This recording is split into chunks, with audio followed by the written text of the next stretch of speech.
Hello timekeepers. Today we will be answering the question, should you roll for 37? The short answer is probably not. As for the long answer, please stay tuned. 37 is a powerful DPS Arcanist who is capable of dealing consistent Genesis damage. This Genesis damage comes from 3 different sources.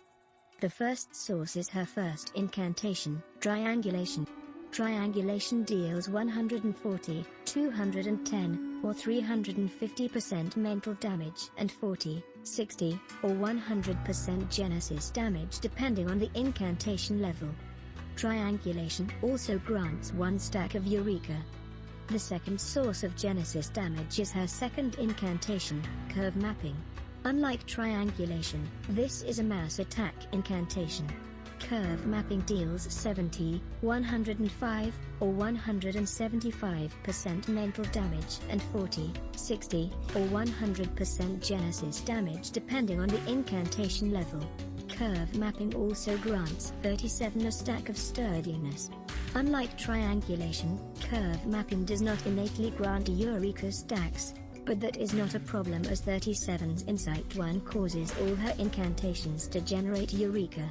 The third and final source of Genesis damage is Supplementary Formula, an ability that she gains upon reaching Insight 1. Supplementary Formula is a follow-up attack that deals 120% mental damage and 40% Genesis damage. This follow-up attack hits all enemies and can be unleashed when 37 reaches 5 stacks of Eureka.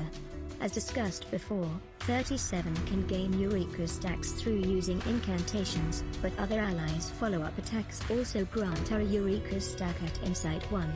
So far, she sounds like a great unit with excellent damage potential. However, there are several factors that make her a difficult investment for free-to-play players. First, let's address the issue of her Portrays. While 37 is still a functional Arcanist in Portray 0, her Portrays grant significant damage increases. The most relevant Portray levels are Portray 2 and Portray 4. At Portray 2, 37's Supplementary Formula gains an additional 60% mental damage and 20% Genesis damage.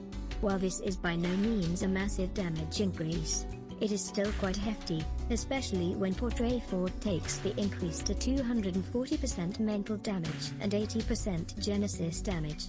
This is double the damage of Portray 0. Portray 3 and Portray 5 also allow 37 to use Supplementary Formula much quicker, raising her damage significantly especially when combined with Portray 2 and Portray 4. In summary, 37 is simply an Arcanist whose full potential is locked behind Portrays, making her difficult to recommend when paired with the following issue. That's right. Pulls. Free-to-play players only receive a total of 36 pulls per month. However, soft pity is at 60 pulls whereas hard pity is at 70. Assuming it only takes you 30 pulls to acquire 1 copy of 37, you will need to spend a total of 90 pulls to get her to Portray 2. That is equivalent to nearly 3 months of saving. More importantly, there are several must-pull Arcanists releasing in the following patches that you will want these pulls for. Namely, Ezra, Theodore and Jiu Niangzi. Ezra is a universal support who can apply Fragile to enemies, increase allied critical damage, and apply shield to all allies. Her ultimate also allows her to grant allies Moxie and Eureka. And if that wasn't enough for you, she also gains the ability to passively heal all allies at the end of each round at Insight 3. Jiu Niangzi releases in patch 1.6 following Ezra. Unlike Ezra though, she is not a support. She is a complete menace capable of outputting insane amounts of damage even at Portray 0. Not only can she self-buff and spam follow-up attacks, but she also possesses the game's very first hybrid ultimate. While her ultimate is classified as a mass ultimate, it gains 100% more damage in the absence of every enemy below 3 up to a maximum of 200%. Its base damage is 350%, meaning that it can match a single target ultimate when there is only 1 enemy. This is especially good against bosses. Along with those top-tier Arcanists, there are 2 other Arcanists who are releasing soon. First, there is Spathodea. Spathodea is a DPS Arcanist who uses a special mechanic called burn which can be generated using pre-ignition. As I plan to cover her more in depth in a future video, I won't expand on her too much here. However, she is important for the following Arcanist. Releasing in patch 1.7, Isolde is a powerful burn support who can grant damage bonus, debuff enemies' critical defense and reality defense while dealing respectable damage.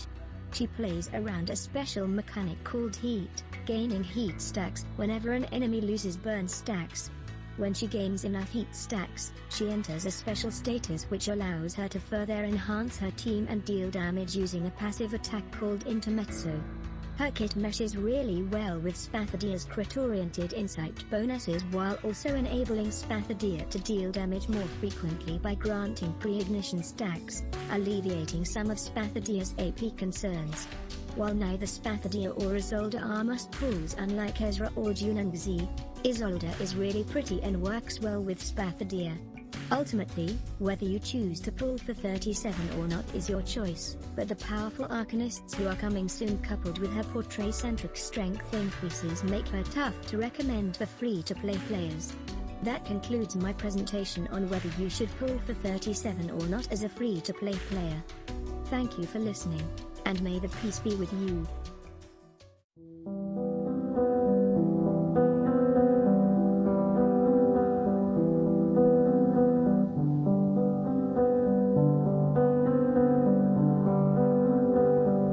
Off thou go.